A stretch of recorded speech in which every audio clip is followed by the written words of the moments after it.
of getting to the mysteries as we approach the holiday season. I want to do some of them. In the last days of Judah, the southern kingdom, there was a king named Jeconiah, and a son of David, and he was evil, and judgment was coming in his time. And he actually set himself against Jeremiah the prophet, and the prophet warns him, but he ends up being taken to Babylon in judgment.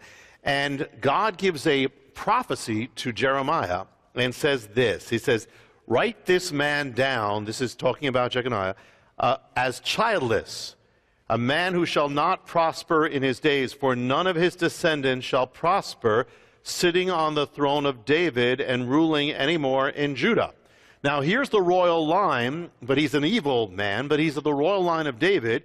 But God tells him after this is going to be taken away, your sons will not rule anymore on the throne of David. It's a curse, basically, on Jeconiah. Basically, the throne. These are the royal children, but they cannot rule on the throne anymore.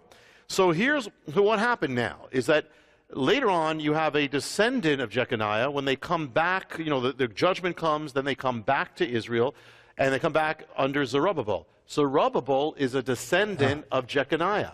Zerubbabel is a righteous man, but there's a curse there. He cannot be king. It should be King Zerubbabel.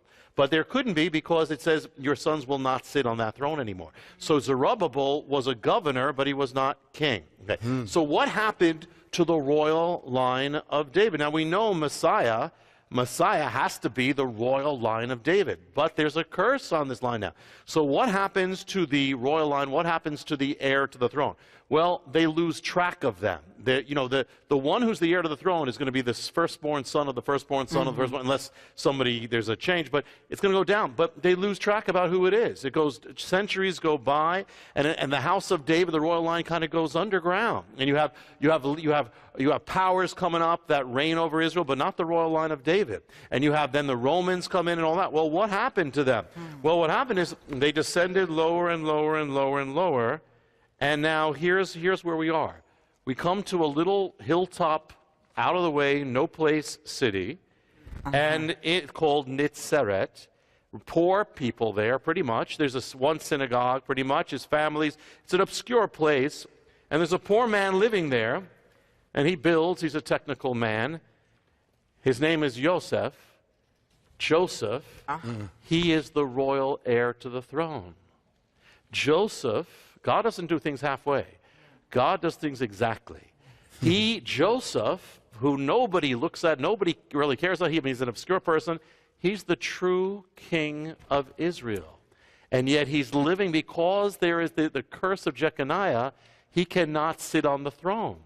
And so instead, he grows up poor, he grows up humble, he's a righteous man. And look at what the angel said to him. He said, he didn't just say Joseph, he said Joseph ben David, Joseph the son of David.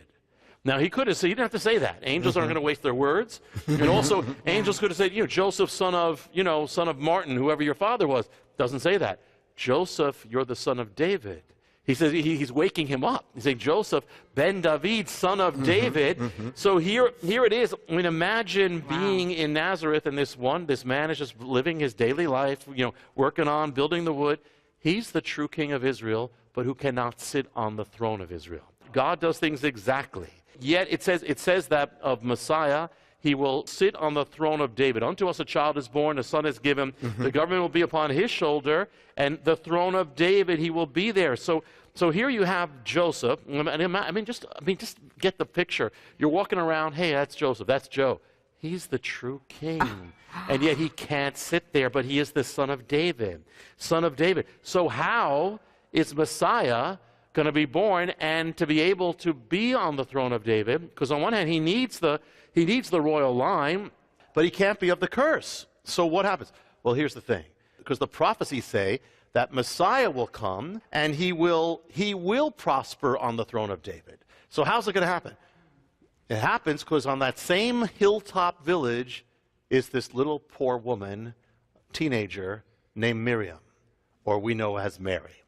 Mary, is also a descendant of David. We know that because Luke focuses on Mary, and he has a different genealogy that comes from David.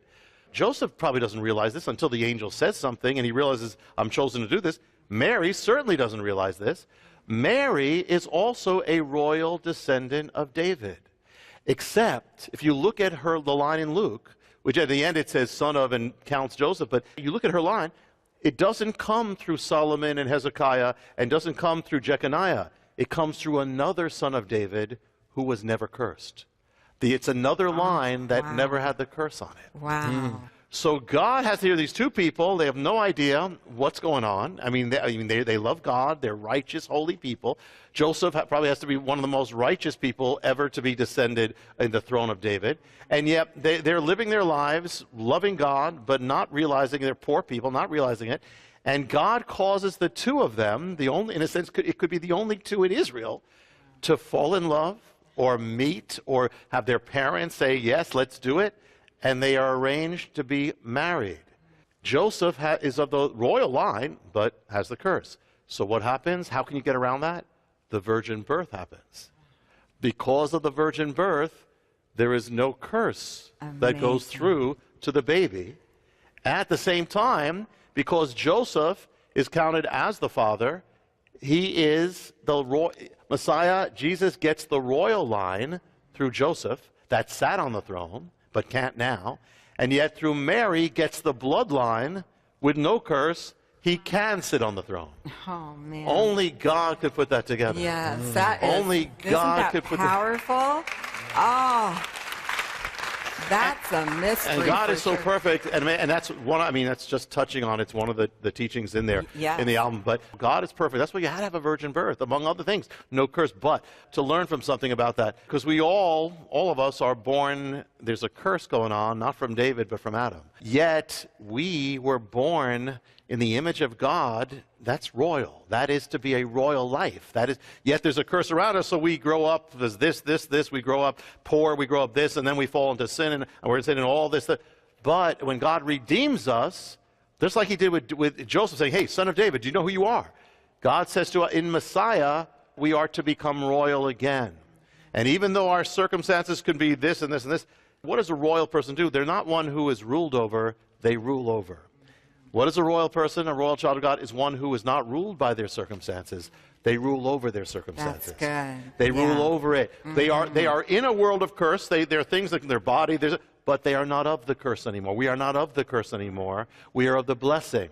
So we overcome. So our adversity doesn't stop us from our calling or being royal or being blessed. You know, Mary and Joseph they led a royal life. They were holy. They were righteous. They didn't let their circumstances define them. They didn't let scandal define them. They were defined by God. They were royal. Wow. In fact, what it even means is a child of God, royal, means you don't let your emotions rule you. You rule your emotions. That's good. You rule your feelings. You don't let sin, it says, sin shall not rule you, shall not be master over you. You rule over your sin, over all these things. So therefore it says we are in the world, but we are not of it. I am not bound by this world. I'm in it, but I'm not bound by it. I am not overcome by it. But by Messiah, I overcome. God has given us the power. Joseph was a secret king. Mary was a secret queen. Wow. We are secret princes and princes of God. But God gives us the power, even in a world of curses, to live not of the curse, but to live a royal blessing.